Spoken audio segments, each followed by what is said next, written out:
Assalamualaikum warahmatullahi wabarakatuh. Tidak teramati oleh publik secara umum, namun pada bulan November dan Desember 2021 lalu, Menteri Agama Republik Indonesia sudah menyetujui mengadopsi kriteria imkan ruqyah baru yang telah lama didiskusikan di kalangan Mabims, Menteri-Menteri Agama Brunei, Darussalam, Indonesia, Malaysia, dan Singapura. Bagaimana implikasi dari mengadopsian kriteria baru imkan ruqyah ini, saya akan jelaskan dalam video berikut ini.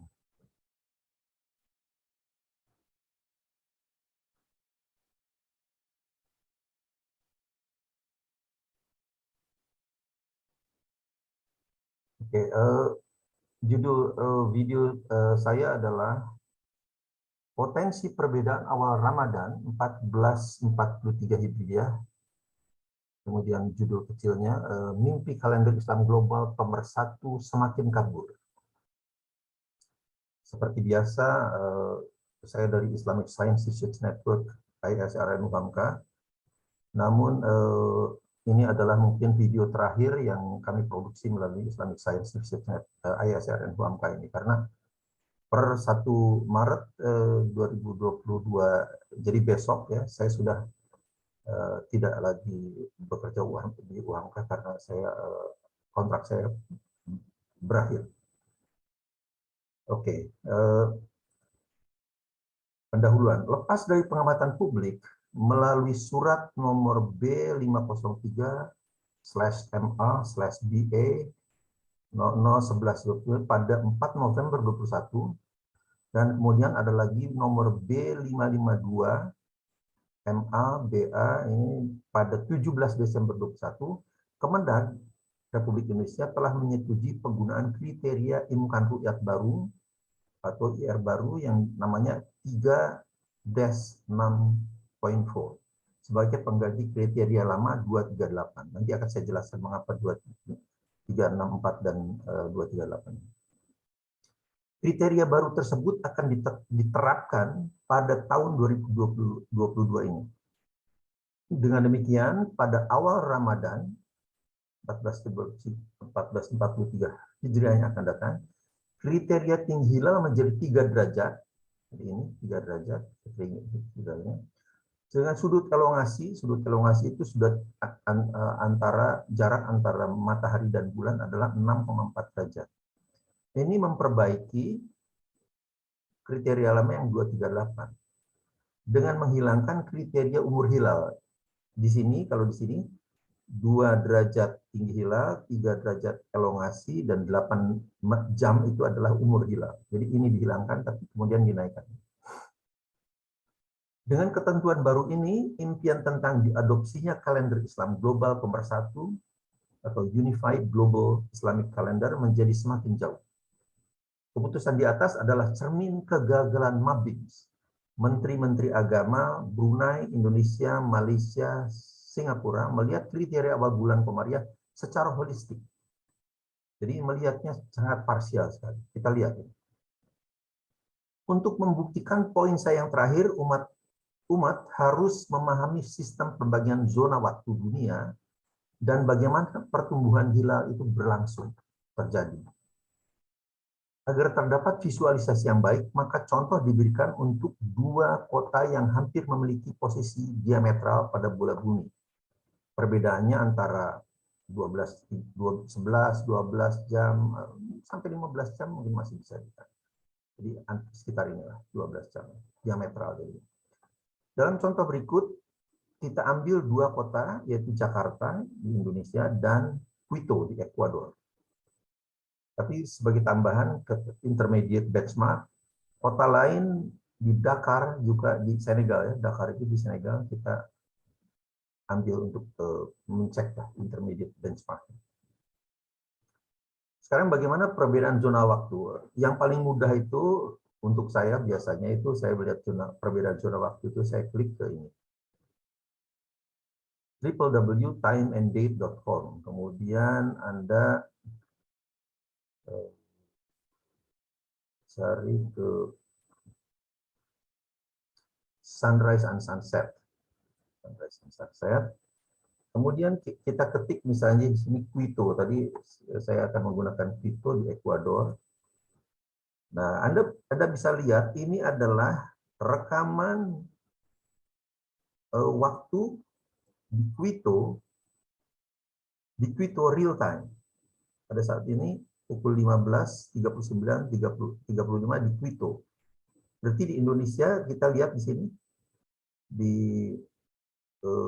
komputer, sudut komputer kita di kanan bawah ini adalah pukul 3.39. Jadi perbedaannya 12 jam. Perbedaannya 12 jam. Tentu saja di beberapa negara di bagian barat itu kadang-kadang mereka harus melompat menggunakan yang dinamakan daylight saving time. Jadi pendefinisiannya, tapi itu it's matter of definition ya, time definition hanya untuk supaya jangan ketika summer udah terang-berang kok masih pukul 5 gitu ya. Jadi ini kan apa? Jadi ini adalah untuk beda. Atau Anda bisa juga pergi ke time zone-nya ini. Kemudian di sini ada, nah ini ada ini, klik time zone ini. Maka yang tadi itu Quito itu kita di Jakarta itu kan ada di zona GMT plus 7. Kemudian Quito itu kan ini nih, Quito ini. Ada di zona minus 5. Jadi minus 5 7 dikurang minus 5 jadi 12 jam gitu. Itu adalah. Jadi oke, itu adalah. Nah, kemudian kita lanjutkan. Nah, ini adalah peta visibilitas hilal pada 1 April 2022 yang akan datang. Namun harus diingat karena perbedaan waktu yang 12 jam tadi, ini menurut saya sering menyesatkan.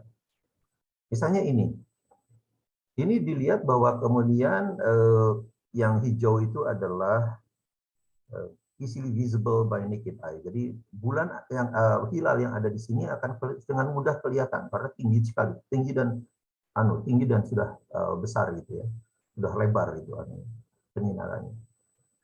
Nah, yang merah ini, yang merah red itu adalah magenta ini ya.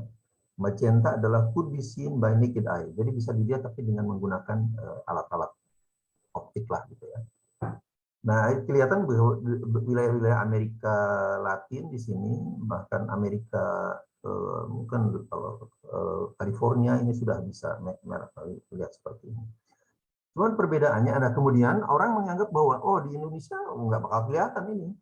Iya, tapi karena ada perbedaan 12 jam seharusnya sebetulnya kalau di sini sudah tanggal 1 April, 12 jam kemudian di Indonesia sudah besar gitu.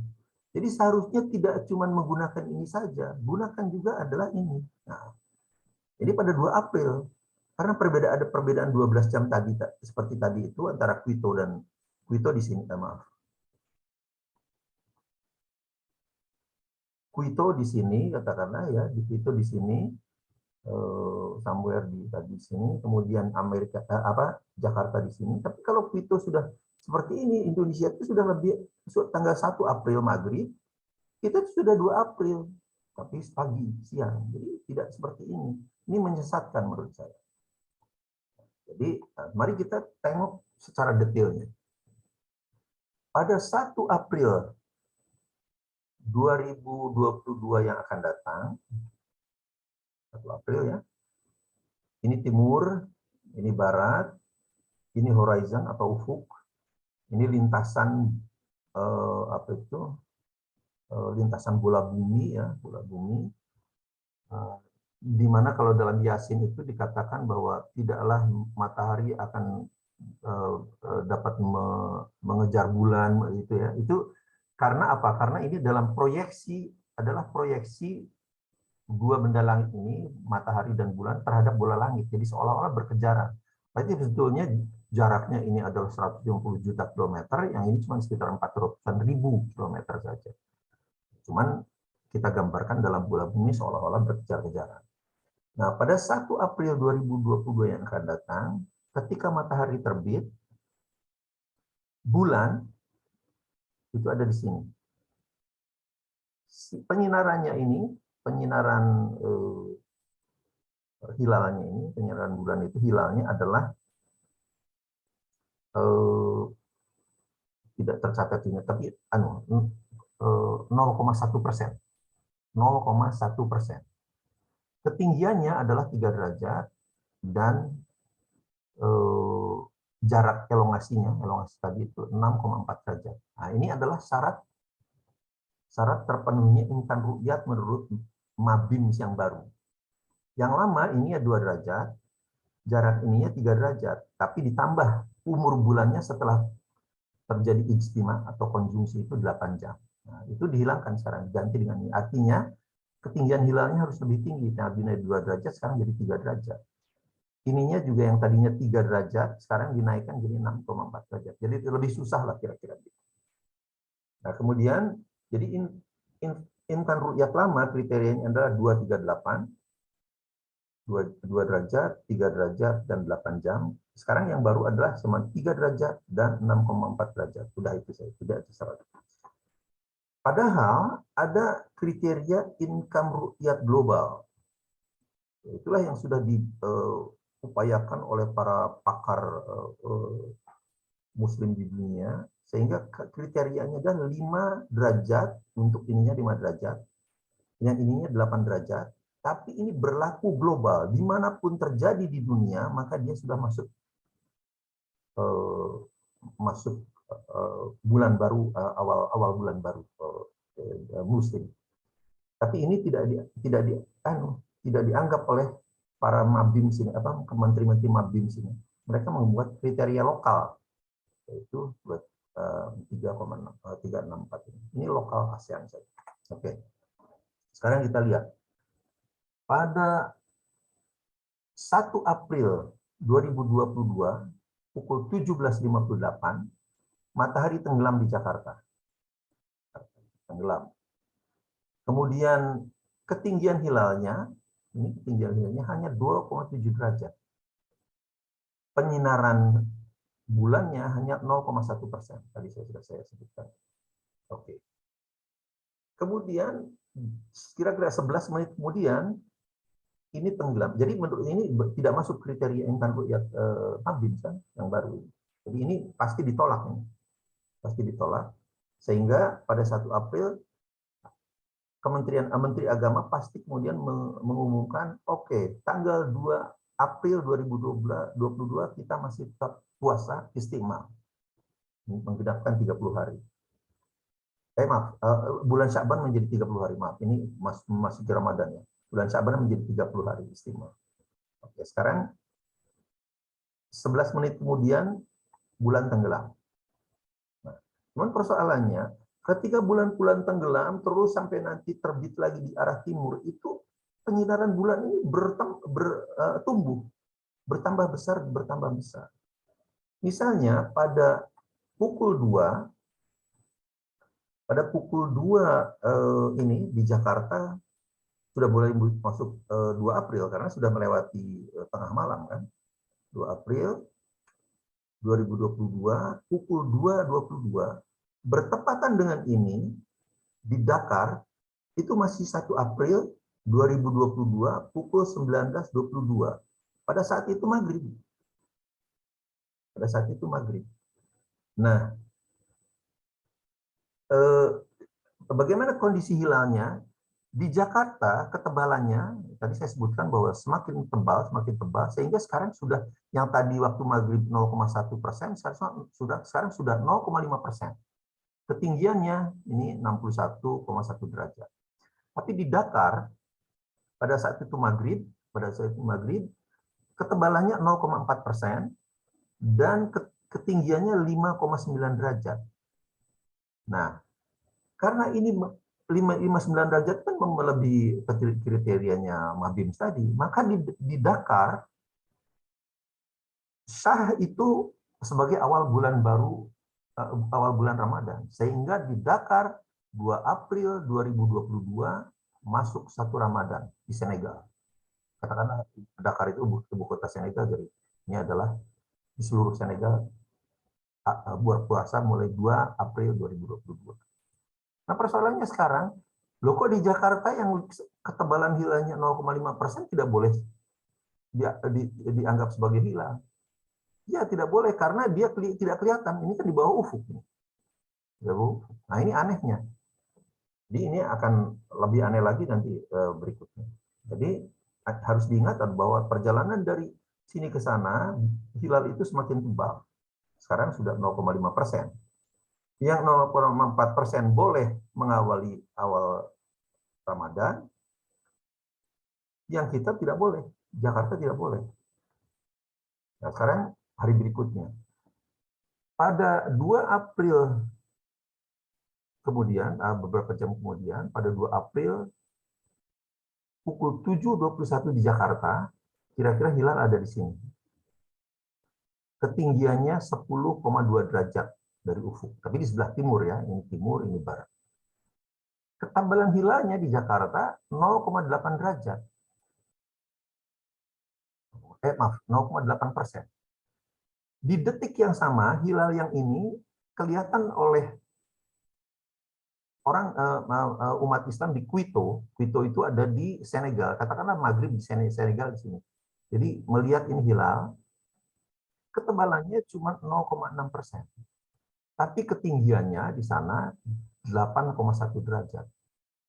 Nah, akibat ini terpenuhinya syarat 8 ini lebih besar dari kriteria Mabim. Di sana di Senegal, di Ekuador, 2 April ini masih tanggal 1, maaf di Quito itu masih 1 April ya. Kita sudah 2 April, tapi di Quito itu karena perbedaannya 12 jaman, itu ya masih 1 April. Maghrib. Nah, sehingga di Quito bilang, oke, seluruh Ekuador, katakanlah gitu, mulai Ramadan pada 2 April 2022. Jadi ini aneh lagi. Kita lebih tebal 0,8%, tidak boleh diakui sebagai hilal. Yang ini 0,6% boleh diakui hilal. Yang ini haram hilal, diakui sebagai hilal. Yang ini wajib diakui sebagai hilal. Karena kita tadi sudah istimewa harus tanggal 3-an. Oke, kita lihat perkembangan berikutnya. Jadi ini di Jakarta, yang ini Quito. Nah, pada pukul 9, di Jakarta 9.21 ketebalan hilal sudah 0,9%. Tadi sini 0,8%, waktu berapa 7.21, sekarang 0,9%. Pada pukul 11,21%, 11.21, ketebalannya semakin tebal lagi 1%, tapi tetap masih belum diakui sebagai hilal. Karena nggak kelihatan, ini kan siang hari, nggak mungkin kelihatan.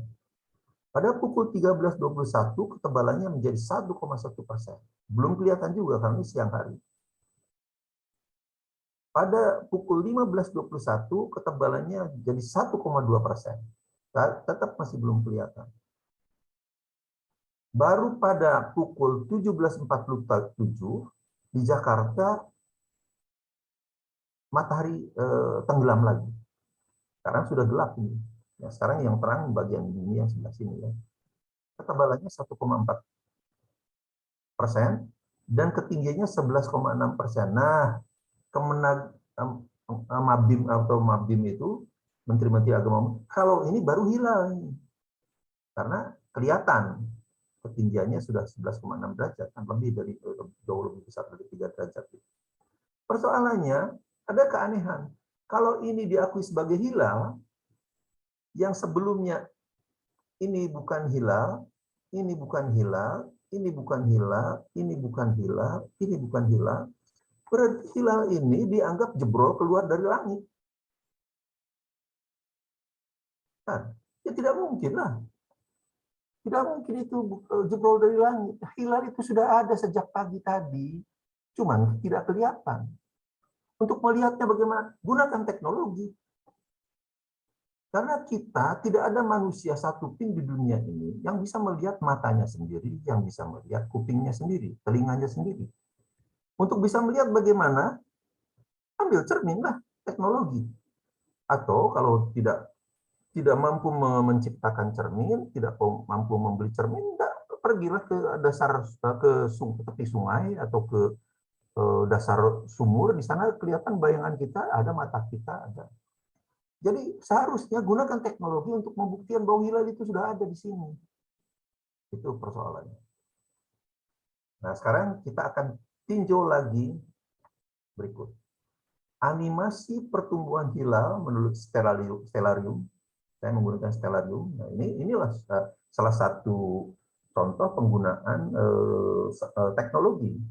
Kita menggunakan Stellarium, kemudian ini rekayasa engineering juga, image adjustment dengan color balance menggunakan software ImageJ.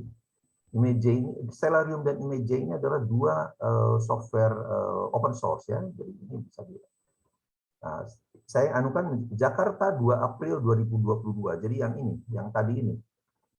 Selama hilal dari jam 7 sampai jam ini. Sekarang kita lihat.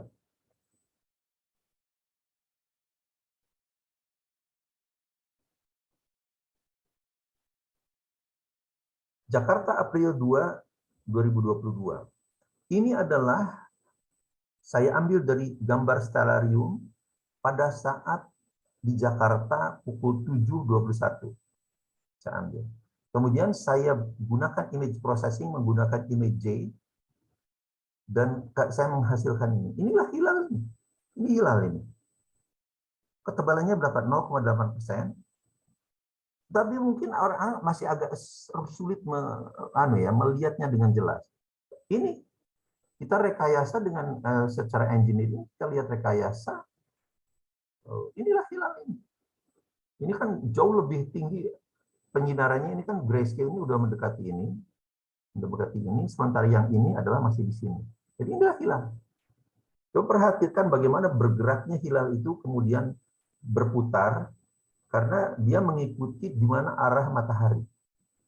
Ini pada 7.21, ini pada pukul 9.21. Lihat, ini bergerak, berputar ke sana. Karena mataharinya bergerak juga. Dia mengikuti yang bagian tersinar ini kan mengikuti matahari.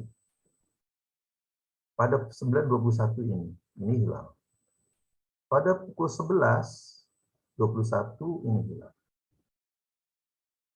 Pada pukul 13.21 sudah berat ke sini, ini hilang.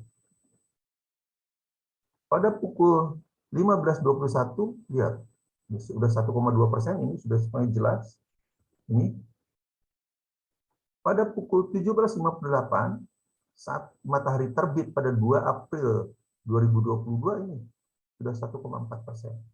Jadi ini sangat jelas sekali hilal. Jadi kesimpulannya, secara sunatullah, hilal di Indonesia itu selalu lebih besar daripada di wilayah barat bumi. Karena kita ada di timur.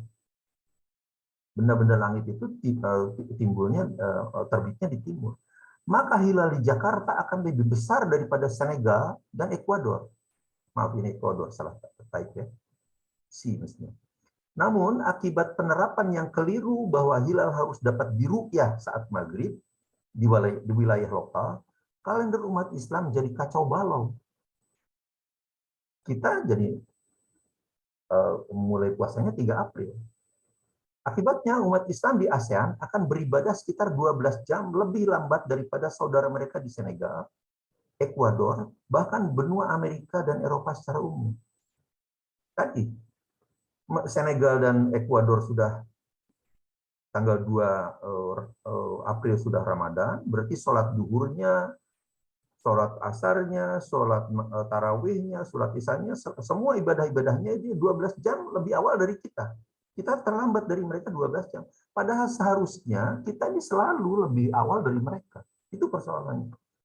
Ini hanya berlaku persis selama bulan Ramadan saja. Jadi kalau sudah bulan Ramadan berakhir, kita beralih lagi. Kita sholat 12 jam sebelum mereka sholat. Jadi ini yang hanya 1 bulan selama bulan Ramadan ini, itulah bukti anomali akibat kesalahan cara pandang para menteri-menteri agama Mabims ini. Seharusnya umat Islam di dunia segera mengadopsi kriteria kalender Islam global nomor 1 dan mengawali Ramadan 1443 Hijriah pada 2 April 2022. Kriteria imkan ru'yat lokal adalah sebuah scientific blunder yang harus dikoreksi. Yang lama saja 238 itu scientific blunder. Sekarang blunder itu diperbesar lagi oleh para menteri-menteri agama Mabims ini. Menteri-menteri agama Mabims ini yang mungkin dibantu oleh puluhan para pakar lah, seharusnya bekerja sama, berkolaborasi, menciptakan teknologi untuk bisa melihat hilal pada siang hari yang tanggal 2 April tadi itu. Tapi yang terjadi justru kemudian mereka bersekongkol untuk menutupi, udahlah nggak usah lihat hilal, istimal aja, kita kriterianya kita tingkatkan jadi dari 2 derajat jadi 3 derajat.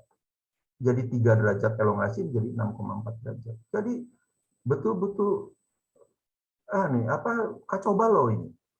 Seharusnya menteri-menteri agama Mabims ini mereka bersekongkol lah, berkolaborasi mencari teknologi untuk, seperti tadi saya katakan, tidak ada satu orang pun di dunia ini yang bisa melihat mata dan telinganya sendiri. Oleh karena itu, bantulah dengan teknologi, cari cermin, ciptakan cermin, atau lari ke tepi sungai lah, lihat bayangan kita di dasar sumur atau di sungai.